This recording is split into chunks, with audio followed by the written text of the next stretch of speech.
హైదరాబాద్ నగర సిపి సజ్జనార్తో సినీ పెద్దలు భేటీ అయ్యారు. అగ్ర కథానాయకులు చిరంజీవి, నాగార్జునలతో పాటు దర్శకుడు రాజమౌళి, నిర్మాత దిల్ రాజు ఈ భేటీలో పాల్గొన్నారు. ఇటీవల పైరసీ వెబ్సైట్స్ ఐబొమ్మ నిర్వాహకుడు ఇమ్మడి రవిని హైదరాబాద్ సైబర్ క్రైమ్ పోలీసులు అరెస్టు చేసిన సంగతి తెలిసిందే.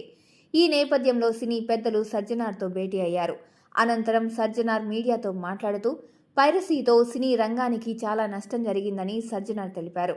దీన్ని కట్టడి చేయడంలో భాగంగా ఐబొమ్మ నిర్వాహకుడు ఇమ్మడి రవిని అరెస్టు చేసినట్లు తెలిపారు.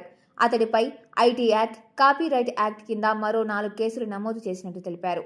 పైరసీకి సంబంధించి అంతకుముందు ప్రశాంత్, శివరాజ్ను కూడా అరెస్టు చేశాం. ఇమ్మడి రవి సమాజానికి చాలా నష్టం చేకూర్చాడు. పైరసీ ద్వారా నష్టం చేయడమే కాకుండా బెట్టింగ్ యాప్లను ప్రమోట్ చేస్తున్నాడు. దీంతో చాలా మంది చనిపోయారు. ఒక వెబ్సైట్ను బ్లాక్ చేస్తే కొత్త వెబ్సైట్ను తయారు చేశాడు. ఇలా 65 మిర్రర్ వెబ్సైట్లు నిర్వహించాడు. 21,000 సినిమాలు అతడి హార్డ్ డిస్క్లో ఉన్నాయి. 1972లో విడుదలైన గాడ్ ఫాదర్ నుంచి మొన్న వచ్చిన ఓజీ వరకు అందులో ఉన్నాయి. 20 కోట్లు పైరసీ ద్వారా సంపాదించాడు. అందులో 3 కోట్లు సీజ్ చేశాం. 50 లక్షల మంది సబ్స్క్రైబర్ల డేటా రవి వద్ద ఉంది.